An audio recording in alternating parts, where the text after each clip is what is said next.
You're watching Nord Tuning. Finally, we can do some modifications on the rebuilt engine. First, we will take a look at the engine in the car.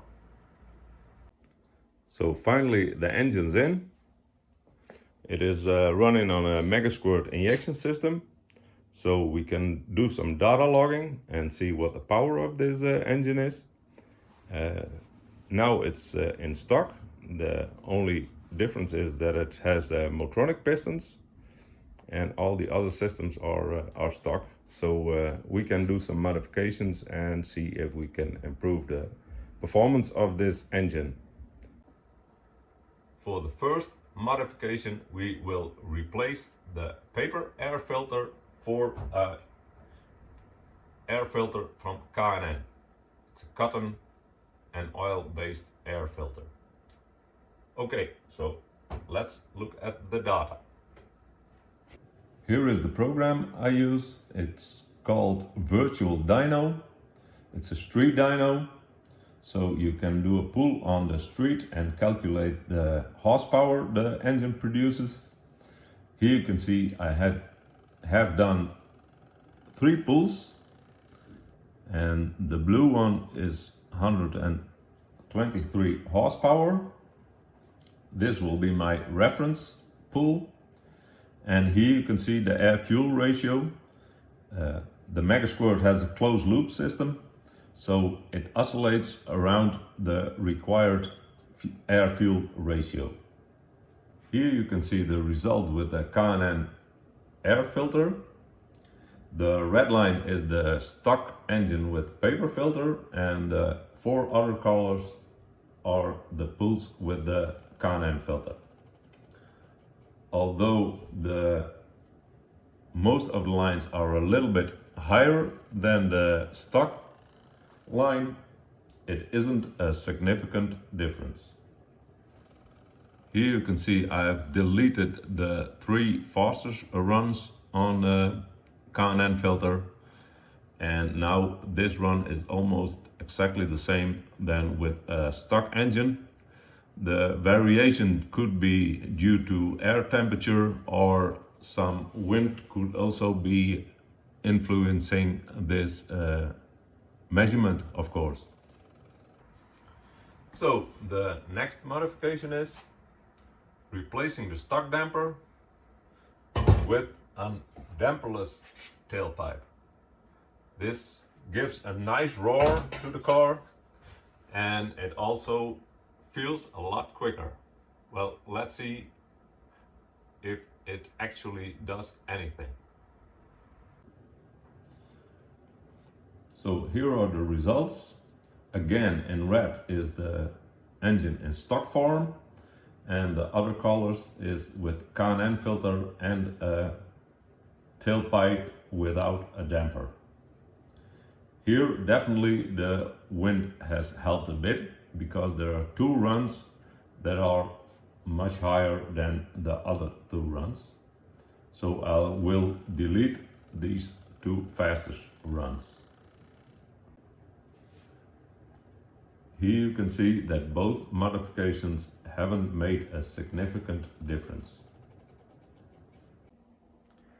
Here are the next 2 modifications. I rounded off the entrance to the inlet. Here it is in stock form. If you test this on a flow bench, it will have a small increasement in flow. I also cut up this pipe. I never tested it on a flow bench, so I don't know if it will do anything. Well, I still had the problem of the strong wind influencing the measurements, so I will delete the 3 highest measurements. Here I zoomed in on the power graph, and you can see we are heading in the right direction. Across the complete power band we made a little progress. Next up is the removal of the front damper and replacing it with a straight pipe. I had some benefits, great benefits in the past, but this was with a car which already had K&N big air filters and air trumpets. The rest of the exhaust system will be fitted with two 55mm absorption dampers. These dampers are made by an English company called Phoenix. They are sold by Alfaholics, used by Alfaholics in their exhaust system, and they are also sold in the Netherlands by a company called EPS. Here you see the exhaust system installed. The first damper over the axle, and here is the second damper. Here are the results. I zoomed in on the power graph. Here you can see on the lower side of the power graph we have some gains. The top is almost the same. The blue line is before we did some modifications. And here you can see I switched off the EGO correction factor, so it doesn't run on closed loop, and it runs very rich now. But if you make a change and the engine pulls in more air, you can see the mixture getting leaner. This is also a good indication that you are heading the right way. Here I deleted most of the lines, keeping only the red stock line and the blue line before the exhaust modifications. And here we see the green line after the exhaust modifications. We can see a gain here and a gain here, although it's very small. Next up are some nice air filters from K&N. These filters are 85mm high. The problem is that there isn't enough room in the engine bay of a Giulia for these air filters. As you can see here, when the engine is under power, it tilts to the right and it distorts the air filter. One way to make room for these air filters is to cut this beam here, hammer it down about 1 inch, and then you have enough room for your air filters. Or you make a strap on the engine so the engine doesn't tilt as much under load. But it's up to you to decide whether you have a race car or you want to keep a stock car. Well, the last change I did definitely made an improvement.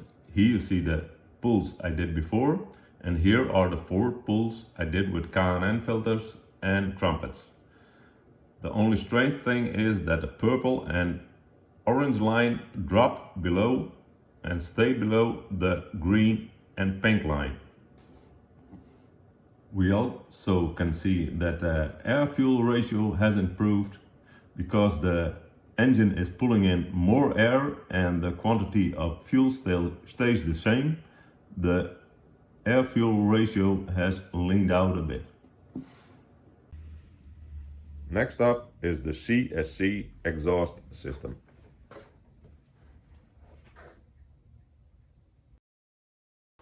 Here you can see how it progresses under the car and goes into the first damper.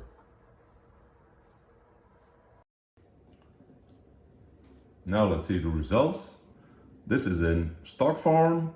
The blue line is the previous runs we did, and these 3 lines are the pulls with the CSC exhaust system. As you can see, on this whole part we are down on power, only to get a little progress in this area. So no benefit from this exhaust system so far.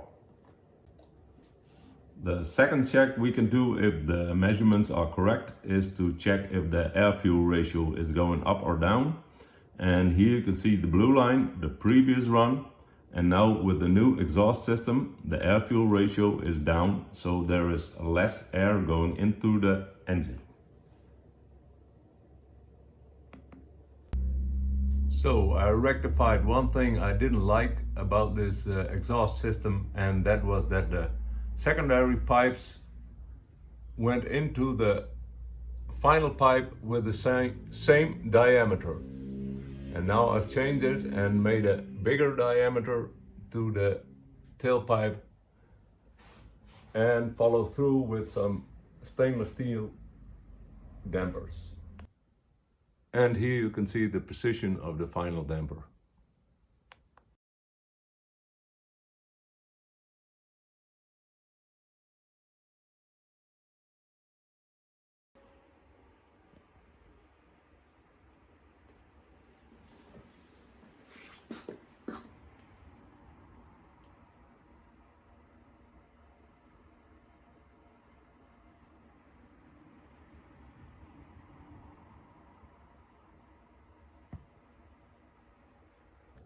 And now for the results. Here again, the red line is in stock, the blue line is with the K&N air filters, and the green line is with the CSC exhaust system.